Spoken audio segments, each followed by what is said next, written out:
Hello everyone, welcome back to another video from Tech It Simple. In this video, I'm going to show you how you can log into your account on Arcoro SR. So let's get started.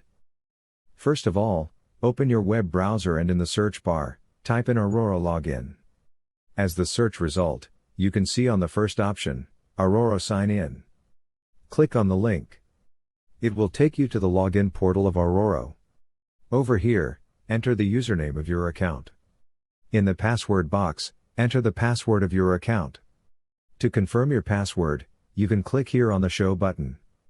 Once you do that, click on the Sign In button. You will be signed into your Arcoro user account. In case if you forgot your login credentials, you can click here Forgot Your Password or Forgot Your Username to recover it. So, that's all for this video. This is how you can log into your Arcoro account. If you guys find our video helpful, please leave a like and please do not forget to subscribe to our YouTube channel. Also, hit the bell icon for the latest videos and drop a comment for reviews and more content like this. I will see you guys again in our next video. Thank you for watching.